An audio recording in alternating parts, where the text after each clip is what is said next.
अब हम बात करते हैं मैकेनिज्म ऑफ यूरिन फॉर्मेशन। अभी हमने स्ट्रक्चर की बात करी, अब हम देखते हैं कि हमारा हीरो यानी नेफ्रॉन किस तरह से यूरिन को फॉर्मेट करता है ना, कैसे फॉर्मेशन होता है, कैसे ब्लड का फिल्ट्रेशन होता है।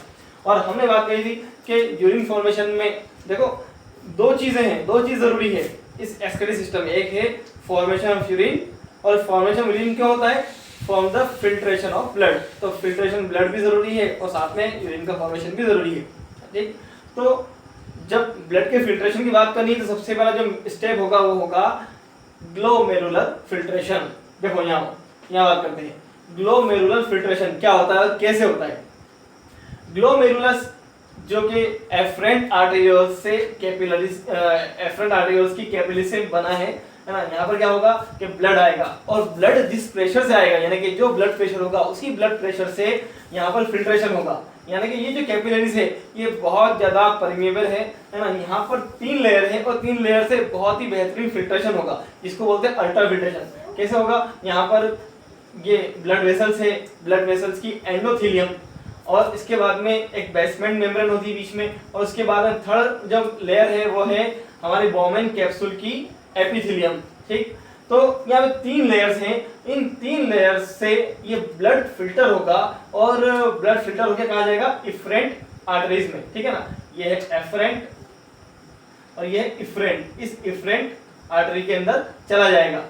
तो ये ब्लड तो चला गया, अब जो फिल्टर हुआ और इतना जबरदस्त फिल्ट्रेशन होगा जैसे कि सेलेक्टिव परमेबल मेम्ब्रेन जो होती है वैसे ही यहाँ पर ऑस्मोसिस के थ्रू फिल्ट्रेशन हो रहा है, वैसे ही यहाँ पे फिल्ट्रेशन हो रहा है। और इस फिल्ट्रेशन से जो लिक्विड बना है इस लिक्विड के अंदर प्लाज्मा और प्रोटीन को छोड़ के सारे ही पार्टिकल चले जाते हैं तकरीबन, है ना। कहाँ जाते हैं? इस बोमेन कैप्सूल के जरिए से इस ट्यूबुल के अंदर। तो जो फिल्टर निकला है उसको बोलते हैं ग्लोमेरुलर फिल्ट्रेट, ठीक। तो यहाँ पर ये अल्ट्रा फिल्ट्रेशन प्रोसेस के थ्रू ये फिल्ट्रेट कहाँ जाता है? ट्यूबुल्स के अंदर। अच्छा, अब हम बात करते हैं वॉल्यूम्स की, डिफरेंट टाइप्स ऑफ वॉल्यूम्स की और जीएफआर की, है ना। कितना ब्लड 1 मिनट के अंदर फिल्टर हो जाता है? Approximately 1100 to 1200 ml of blood in a minute. हाँ, ये इतना ब्लड फिल्टर हो जाता है। और आपको मालूम होगा कि एक कार्डियक आउटपुट में एक वेंट्रिकल कितना ब्लड पंप करता है? Approximately 5000 ml। उसका 1/5 पार्ट यहाँ इस ग्लोमेरुलर के अंदर फिल्टर हो जाता है 1 मिनट के अंदर, ठीक। अब ये तो ब्लड की बात हो गई, इसमें से कितना फिल्ट्रेट निकलता है उसकी बात करें तो 125 ml पर मिनट फिल्ट्रेट कहा जाता है इस ट्यूबुल के अंदर जाता है। अगर इस फिल्ट्रेट की हम बात करें, अगर इसको मल्टीप्लाई करें पूरे दिन भर के हिसाब से तो पूरे दिन भर में मतलब एक पर डे 180 लीटर फिल्ट्रेट तैयार होता है। और यही फिल्ट्रेट क्या बनाएगा? यूरिन बनाएगा, है ना। अब आप कंपैरिजन करो, ये सोचो कि ये 180 लीटर फिल्ट्रेट यूरिन बनाएगा तो एक दिन में कितना यूरिन बनना चाहिए, यानी कि एक ह्यूमन को कितनी बार जाना पड़ेगा? इतनी बार जाना पड़ता है क्या? नहीं। क्यों? क्योंकि यूरिन तो बनता है ना वो 1 से 1.5 लीटर पर डे बनता है, इतना ही बनता है। तो बाकी इतना जो फिल्टर बना है उसका क्या होगा? उसका एब्जॉर्प्शन होगा, है ना। कैसे होगा हम अपने नेक्स्ट स्टेप में देखने वाले हैं। उससे पहले एक मैं बात बताऊं आपको कि ये जो जीएफआर है यानी कि ग्लोमेरुलर फिल्ट्रेट है ना, 1 मिनट में जितना फिल्टर होता है इसको बोलते हैं जीएफआर, ग्लोमेरुलर फिल्ट्रेट रेट। और यही ग्लोमेरुलर फिल्ट्रेट रेट जो कि 125 ml पर मिनट होती है, इसको मेंटेन करना ये एक बहुत एफिशिएंटली काम होता है ना। और चूंकि मैंने आपको बताया कि बहुत बेहतरीन फैक्ट्री है, एफिशिएंसी के साथ काम करती है, इसलिए इस जीएफआर को मेंटेन करने का काम करता है जेजीए, जस्टा ग्लोमेरुलर एपरेटस। कैसे बनता है? हमने हमारे स्ट्रक्चर में देखा था, एफरेंट आर्टेरियोल और डीसीटी दोनों मिलकर ये जीजे को बनाती है। और इनकी जो सेल्स होती है इसको बोलते हैं जीजे सेल्स, जेजी सेल्स, है ना, जस्टा ग्लोमेरुलर सेल्स। ये सेल्स अगर जीएफआर डाउन होगा तो ये सीक्रेट करेगी रेनिन, और ये रेनिन क्या करेगा कि ब्लड फ्लो को बढ़ाएगा। कैसे बढ़ाएगा? एफरेंट आर्टेरियोल के कॉन्ट्रैक्शन को बढ़ा के। एफरेंट आर्टेरियोल के अंदर होती है स्मूथ सेल्स, ये स्मूथ सेल्स में होगा कॉन्ट्रैक्शन, जिससे इस ग्लोमेरुलर के अंदर, ग्लोमेरुलस के अंदर ब्लड फ्लो बढ़ जाएगा। जैसे ब्लड फ्लो बढ़ेगा वैसे ही ये जीएफआर वापस से रेगुलेट हो जाएगी। इस तरह से जीएफआर को रेगुलेट करने का काम कौन करता है? जीजेए। अब मैंने जो बताया आपको कि 180 लीटर पर डे फिल्ट्रेट बनता है, तो इस फिल्ट्रेट्स के बाद में जो यूरिन बनेगा वो यूरिन बनता है 1 to 1.5 लीटर, है ना, 1 से 1.5 लीटर पर डे।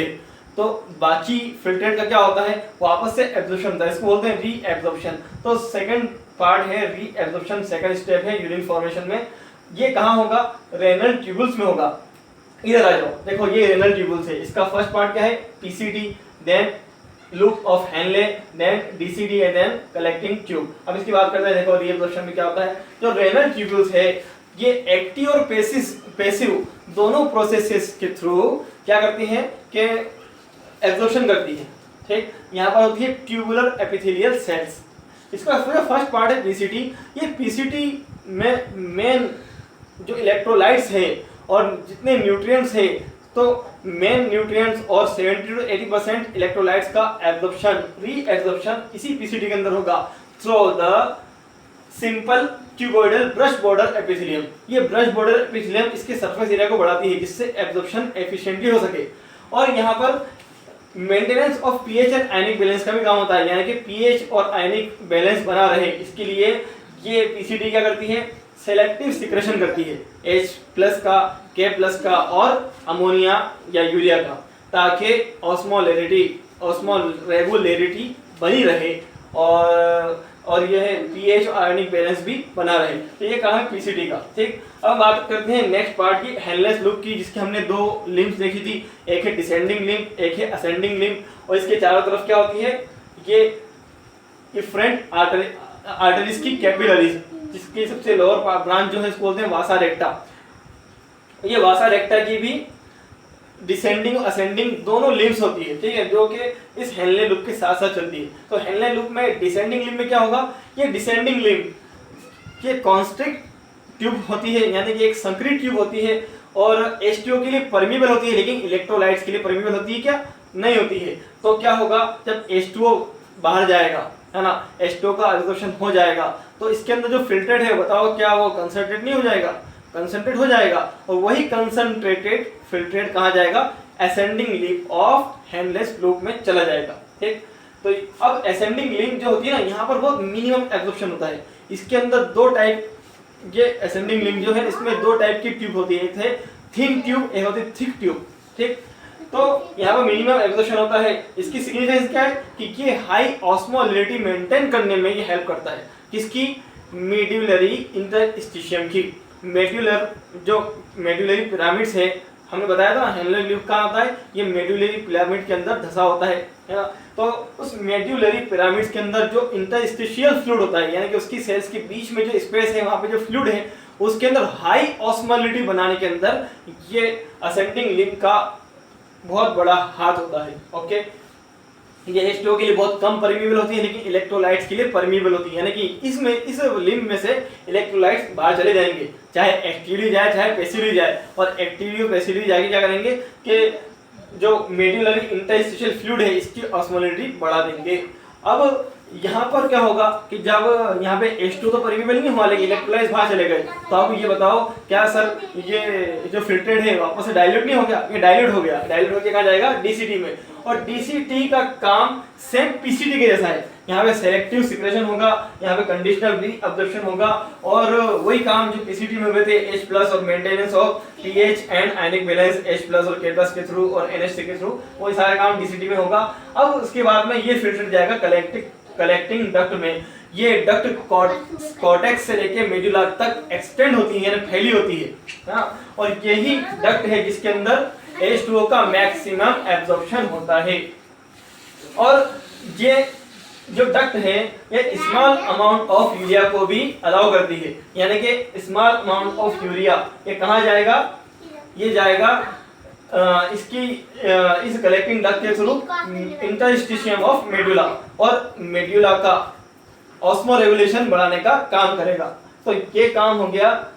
डीसीटी ने भी ऑस्मो रेगुलेशन बनाया, यानी कि आप सोच सकते हो कि मेडुला का जो ऑस्मो रेगुलेशन कितना बढ़ जाएगा, इसकी ऑस्मोलैरिटी कितनी बढ़ जाएगी, है ना। और एक चीज और है कि यहाँ पर काउंटर करंट मैकेनिज्म चल रही है, यानी कि जो फिल्ट्रेट है, देखो कैसे चला, ये फिल्ट्रेट बॉमन कैप्सूल से चला पीसीटी में, पीसीटी से गया हेनले लूप के अंदर, और हेनले लूप से गया डिसेंडिंग आर्म, असेंडिंग लिंब, और इससे गया डीसीटी के अंदर, डीसीटी से कलेक्टिव ट्यूब के अंदर। तो ये हेनले लूप में क्या हो रहा है कि फिल्ट्रेट का एक फ्लो तो नीचे की तरफ है, एक फ्लो ऊपर की तरफ। ऐसे ही वासा रेक्टा में जो ब्लड का फ्लो है वो नीचे की तरफ भी है और ऊपर की तरफ भी है। तो क्या दोनों फ्लो एक दूसरे के अपोजिट नहीं हो रहे? इसी अपोजिट फ्लो को बोलते हैं counter current. It makes counter current, और इसी से होता है काउंटर करंट, इससे बनती काउंटर करंट मैकेनिज्म। अब इसकी सिग्निफिकेंस क्या है अपन देखते हैं अपने नेक्स्ट डायग्राम के अंदर। तो मैंने आपको जैसे बताया कि काउंटर करंट यहाँ पर होती है, यहाँ पर यानी कि जो फिल्ट्रेट है ये दो अपोजिट डायरेक्शन में फ्लो हो रहा है ना। ऐसे ही ब्लड भी इस वासा रेक्टा के अंदर दो अपोजिट डायरेक्शन के अंदर फ्लो हो रहा है ना, असेंडिंग लिम्ब में और डिसेंडिंग लिम्ब में, इसलिए इसको बोलते हैं counter current. It makes counter current, और इस काउंटर करंट मैकेनिज्म की सिग्निफिकेंस क्या है इसके अपन बात करते हैं।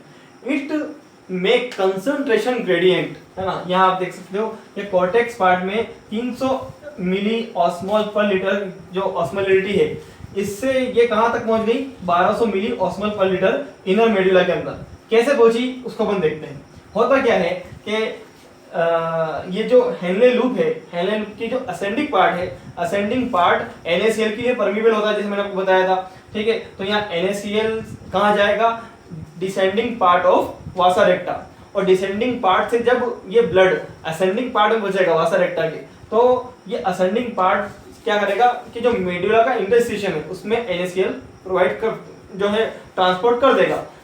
अब जब मेडुला के अंदर NaCl बढ़ जाएगा तो यहाँ पे कंसंट्रेशन बढ़ गई, ठीक है। ऐसे ही ये जो DCT है, ये DCT यूरिया ट्रांसपोर्ट यूरिया को इस फिल्टर के अंदर ऐड करेगी, और कलेक्टिंग ट्यूब के थ्रू ये यूरिया वापस से इंटरस्टिशियम ऑफ मेडुला के अंदर ट्रांसपोर्ट कर दिया जाएगा, इससे कंसंट्रेशन फिर बढ़ जाएगा।